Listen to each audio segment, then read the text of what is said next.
Steve here, FlipSideCT, and I've got about 5 records to show you, but I first wanted to talk to you about, mention, there's a new documentary out if you haven't heard. John Bremer is doing a circuit now in interviews. He is about 50 years in the industry. He's done managing, or still does, of Mick Taylor. He did of Chris Squire. He's been involved for a long time, and he makes documentaries. So he has some really cool ones out there. Everything from Hendrix, Moody Blues. I want to say Yes. Oh gosh, I mean, there's so many lists. But his new one is called Beside Bowie, and Mick Ronson is his subject here. I know a lot of you, probably anyone that you talk to in rock and roll, you know, has so much respect for Mick Ronson, and meanwhile he just doesn't get that high praise as he should. But everybody just, you know, loves him, especially, you know, of course, Ziggy. But this is a documentary about, you know, from his beginning. You know, he was a gardener. He left music and he was a gardener. I don't want to spoil it for you, but some interesting things here. But his contributions, which I don't know how much it goes through. I haven't finished this because I'm milking this documentary. It's on Amazon Prime. If you can, if you could share with somebody somehow, get it for 30 days free, whatever. But check this out, because rock and rollers should really look into it. But his contribution is unbelievable. You know, from back in his early days, just a list goes on. You know, Elton John is in there. What else?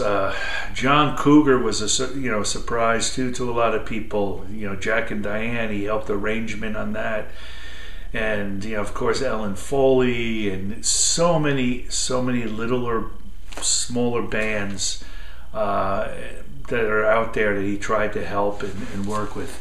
And everybody that I talk to, everybody that I listened to who knew Mick, just says he was a gem of a person. I mean, there's a story in there where Angie Bowie talks about him, and you know how he hugged his mom and gave her a kiss. You know, he was going and said, "I'm going to see David and Angie." And anyway, there's a guy in Connecticut that actually has his white Les Paul, and it's out on YouTube. He talks about it. And it's really cool because he's a Mick Ronson fan, and he's local. He's pretty close to me. I'd love to, you know, go up and talk to him. But Mick is great. I mean, his contributions are just unbelievable. Goes on and on. You know, he's up to about 1992 with David Bowie's album. So these couple albums. Bill, Helmet Diggy, thank you. Ray LaMontagne, you mentioned this guy. I listened to him. I loved him. He was born in '73. He's from Maine, and I think he lives in Massachusetts, Ashfield, Massachusetts now. But very smooth, very spaced, very psych, very non-cluttered, but just cool. You could put this in a running with sound of you know, Pink Floyd metal and Animals and Dark Side of the Moon, you know, that type of feel. He really captured this. He wanted to go in there with capturing this as from the band Talk Talk, Spirit of Eden. That was his intentions, and this is what he came out with.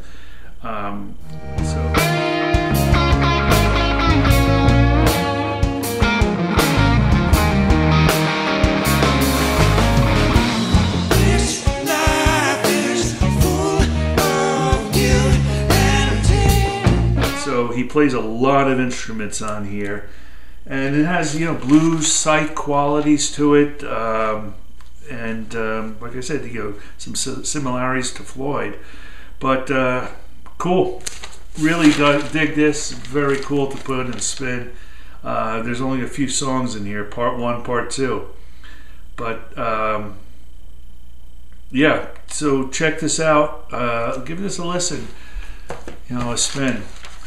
So, speaking of Talk, one of the albums I did want to get, Mark Hollis, was Talk, Spirit of Eden. And not much here. This is a reissue, and wasn't too much money, but when I think of Talk, I just remembered in 1982 MTV, and that synth pop band, and just anyway, they were a pretty average band, from synth pop, and they then went to what you would call chamber pop, and then this album becomes art rock, experimental. It covers jazzy art rock, ambient. It's intense. It's somber. It's atmospheric. It is just unique. And when you talk and you look at these like lists of people who have things out there with lists of favorite albums, this is always listed. So Mark Hollis, his brother, was the manager of Eddie and the Hot Rods, so they had some connections to some good rock and roll, and Hollis went on to be in a band called The Reaction, which is a mod revival band in like '77, and then he went on to Talk. So his brother was helping him out here. So what can I say? If you're going to give this album a listen, Talk. I mean, I was trying to think of an analogy here. I could only bring it up to food. Now, calf's liver and onions. A lot of people will gross out, and a lot of people just say, "Oh, that is phenomenal." Of course, when it's cooked right. So it's something different, and it's got to have the taste for this. It's very unique. It's not a dance or a rockin' album, that's for sure. The voice is a little Peter Gabriel type, so if you like Peter Gabriel, you might want to give this a listen. This is just great to have in the collection. I think there's one more that I might want to get. So throw some ketchup on that calf's liver and onions, and maybe you'll enjoy it. What can I say? Okay.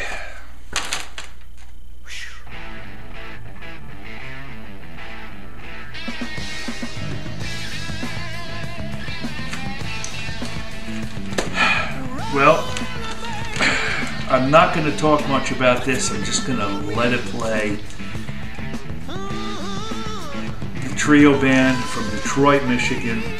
This is a reissue, 180 gram, head over heels.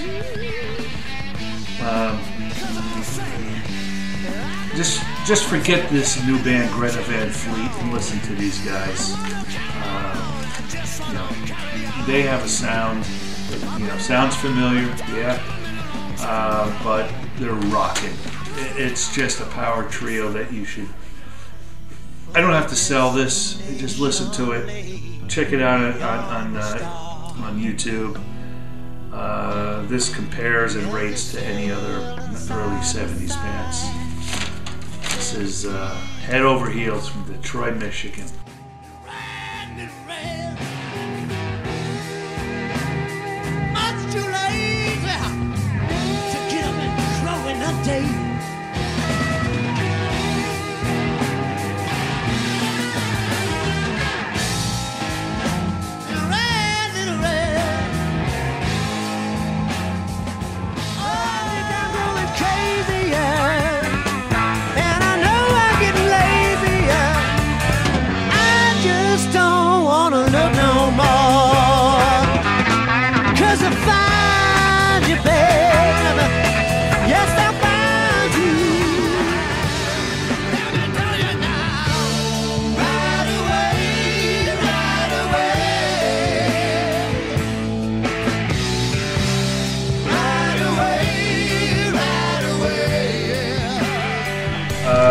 Thanks, Stav. You told me this was on sale. I got it. I told you I'd get it.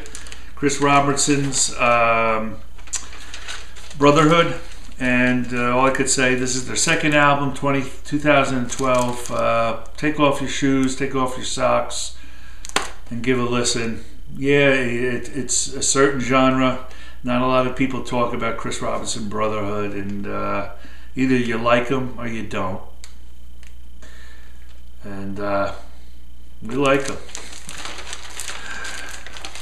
And the last album, this is a reissue. Didn't pay a lot of money on this one, but hey, this is a British band that I'm sure a lot of people know in the VC. Again, those of you who don't, this is the Turn On 3-Man Army. This is their debut album. The Gurvitz brothers, they were in a band called Gun. They were also with Buddy Miles, and this came out after four-piece band, I think. But anyway, just killer album, killer blues, psych, hard rock. Like I said, many of you folks know about this band. Just terrific guitars.